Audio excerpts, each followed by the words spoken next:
Take your filthy hands off my son, now.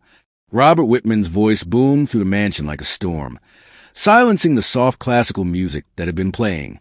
Kesha Washington, 32, froze in the middle of the living room. Her hands were gently holding those of 8-year-old Tyler, the autistic boy who had just begun smiling again after months of isolation.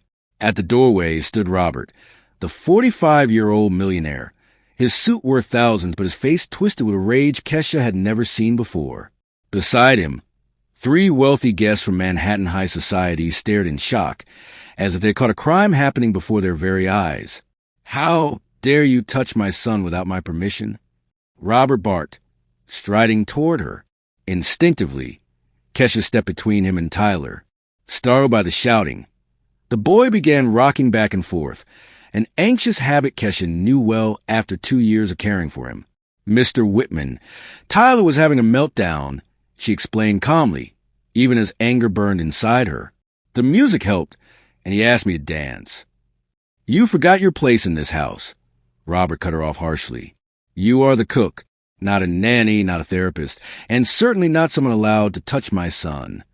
One of the guests, a blonde woman dripping with diamonds, muttered just loud enough for all to hear, "Robert, you must be more careful about who you hire.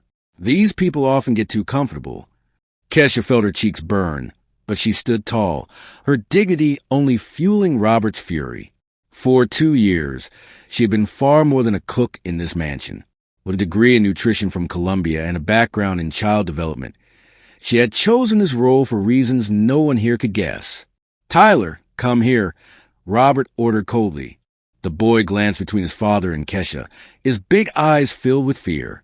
For the first time in months, Tyler had truly connected with someone. He had danced, he had laughed, and now it was being ripped away under the excuse of fatherly authority. "Kesha is leaving," Robert announced to his son. "You will not play with her again. I will hire a proper nanny." The words hit Kesha hard, but Tyler's reaction cut deeper. The boy began to cry, silent, heart-wrenching tears of despair. He was losing the only person in the house who truly understood him. "Gather your things and leave," Robert commanded, throwing a handful of cash onto the marble floor. "There's your severance pay." Kesha stared at the scattered bills, then looked straight at Robert. Something inside her shifted. The quiet patience she had shown for 2 years was gone, replaced with a cold determination that made him step back without knowing why. "Very well, Mr. Whitman," she said, her calm voice carrying a sharp edge. "I'll get my things."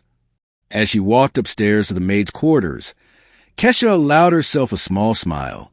Robert Whitman had no idea who he had just fired.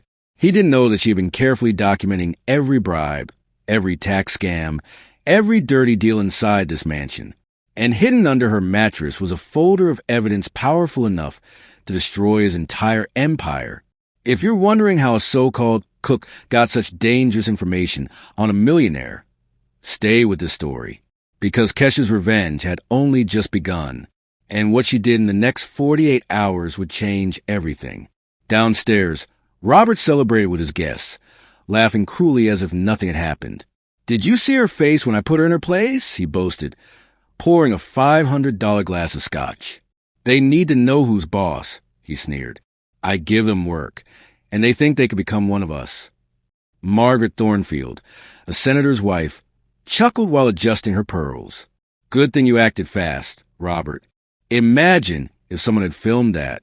A black cook dancing with your disabled son. The tabloids would have had a field day." Kesha's fists tightened in the kitchen as she overheard them. For 2 years, she had endured remarks like this, each one adding fuel to a fire she kept buried deep. But Robert had no idea who he was really up against, because Kesha Washington was no ordinary cook. She was the daughter of a top neurosurgeon and a civil rights lawyer. She had graduated magna cum laude from Columbia and earned a master's in child development from Harvard. Her disguise as a domestic worker was never about money. It was about revenge. 2 years earlier, Tyler had been a patient of her father, Dr. James Washington. During consultation, Dr. Washington found alarming irregularities in Tyler's medical files, evidence of deliberate negligence by staff Robert had hired. When he tried to report it, Robert destroyed his reputation, threatened his license, and drag his name through the mud. Months later, under the weight of the scandal, Dr. Washington died a heart attack. From that day, Kesha vowed to make Robert pay. She had spent 2 years gathering evidence. Money laundering through fake charities, bribes to inspectors, tax evasion schemes, even life insurance fraud. Robert had faked parts of Tyler's condition to illegally collect benefits, all while living in luxury. Every shady call was recorded by hidden devices Kesha planted throughout the mansion. Now, in the kitchen, she opened a secret laptop and typed an encrypted message to Dr. Michelle Torres, a federal prosecutor and her old college friend. Package ready for delivery. Operation Manhattan initiated. Robert kept celebrating in the living room, not realizing that the hidden devices were also recording his guests as they openly bragged about their own corruption. Margaret Thornfield had just admitted to using fake charities to launder money for her senator husband. Tyler is better off without that woman, Robert declared loudly, his voice slurred from alcohol. Children like him need strict rules, not soft affection from servants who forget their place. Upstairs, Kesha went to see Tyler one last time. The boy sat in the corner of his room, rocking silently, tears rolling down his cheeks. When he noticed her, his eyes lit up with desperate hope. "Are you coming back?" he asked softly. It was one of the rare times he had spoken a full sentence since Kesha had met him. "Not the way you think," she whispered, kneeling beside him. "But I promise things will change soon. And when they do, you'll be surrounded by people who truly care for you." Tyler hugged her tightly, as if he knew he was saying goodbye to more than just a cook. He was losing the only person in the house who treated him like a real human being. On her way out, Kesha paused at the living room door. Robert was still mocking her to entertain his guests. "Problem solved," he boasted. "I'll never have to worry about unfit people influencing my son again." Kesha's lips curled into a cold smile. Robert Whitman had no idea he had just made the biggest mistake of his corrupt life. Firing her wasn't the end of his problems. It was the start of something much bigger. As she walked toward the exit, she tapped the final recording device hidden in the hall. In less than 48 hours, Robert would learn that underestimating a black woman with a Harvard degree wasn't just arrogant, it was fatal. 2 days later, in her modest Brooklyn apartment, Kesha sat at the dining table with her sister. Spread out before her were 2 years' worth of carefully collected evidence. Photos of fraudulent documents, secret audio recordings, hacked emails revealing bribes, all organized with precision. "Are you sure about this, Kesha?" asked Dr. Michelle Torres, a federal prosecutor and Kesha's old college friend. She flipped through the files in disbelief. "This isn't just Robert. This could bring down half of Manhattan's elite. We're talking millions in tax fraud, disability scams, money laundering. This is huge." Kesha gave a cold smile. "Michelle, my father didn't die from a heart attack. He was slowly murdered by the smear campaign Robert orchestrated.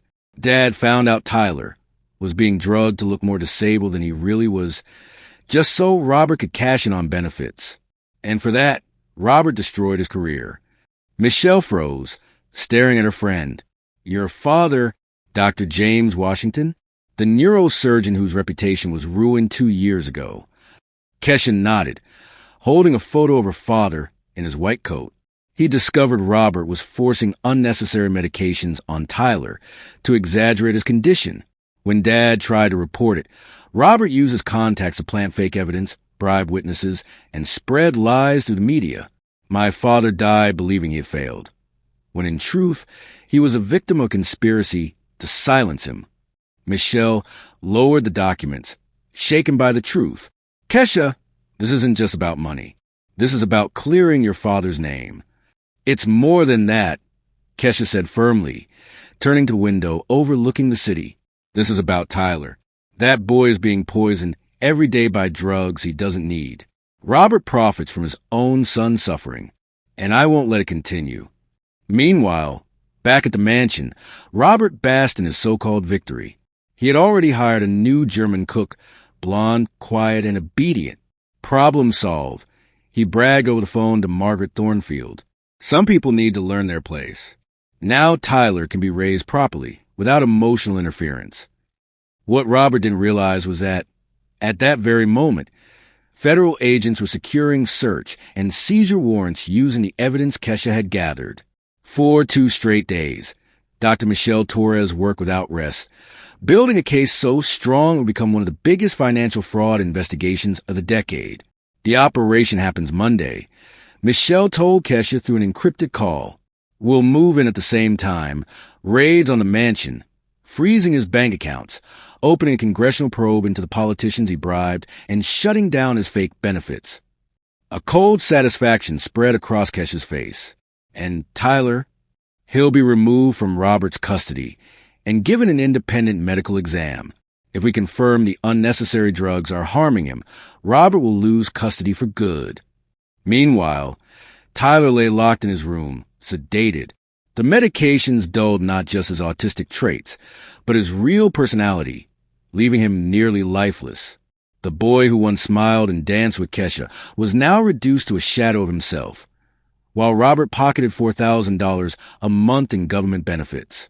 "Sunday will be a special day," Robert bragged his guests, raising a crystal glass.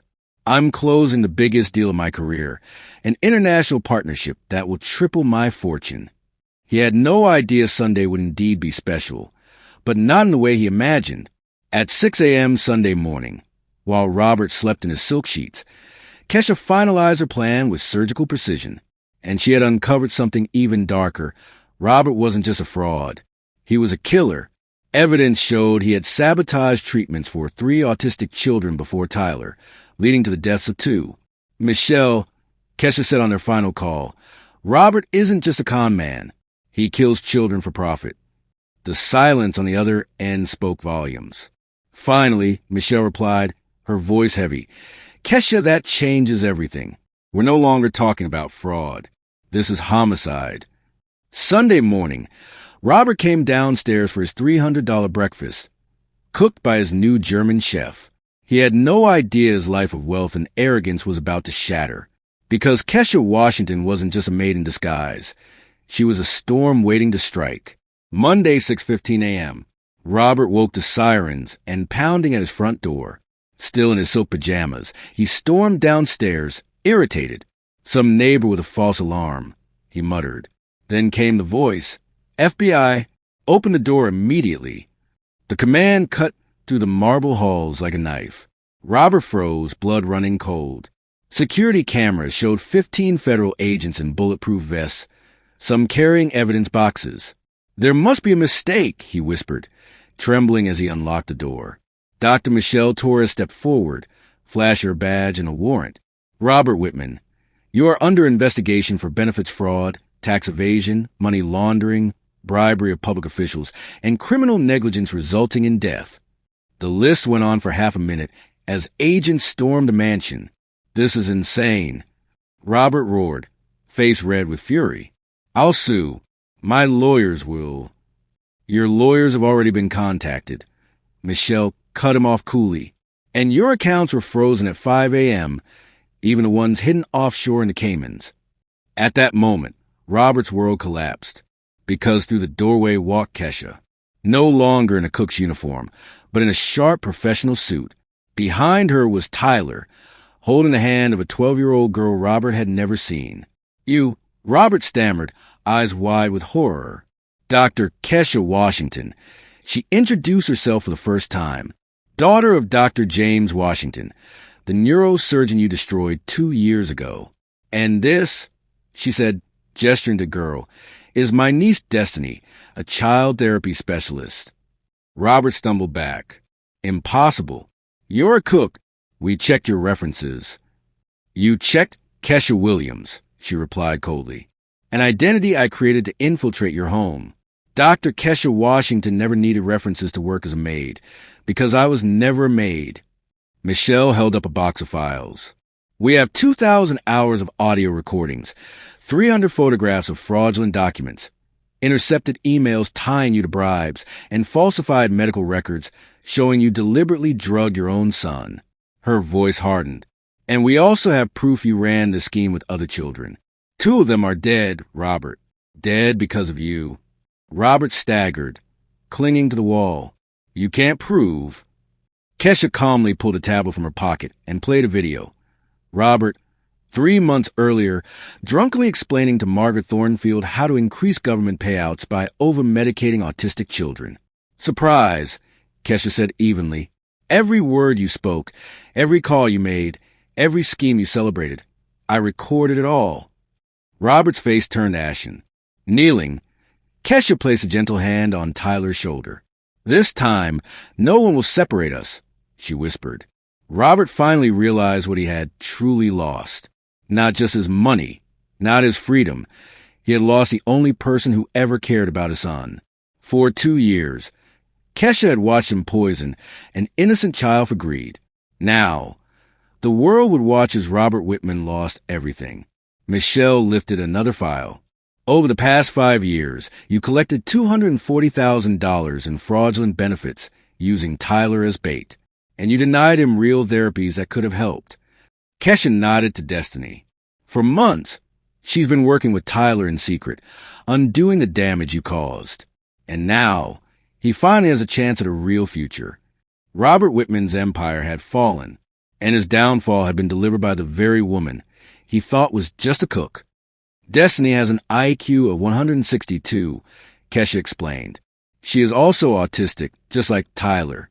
But unlike what Robert did to his son, our family has always seen her autism as a strength, not as a way to make money.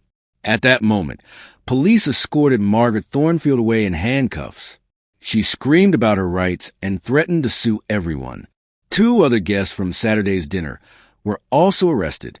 Kesha's secret recordings had already proven their part in corruption. The empire you built on the suffering of innocent children is finished, Kesha said, watching Robert being handcuffed. But this isn't revenge, Robert. It's justice. Revenge would be letting you live with the false hope that you might escape. Justice means making sure your crimes are fully exposed and the lives you try to destroy are rebuilt.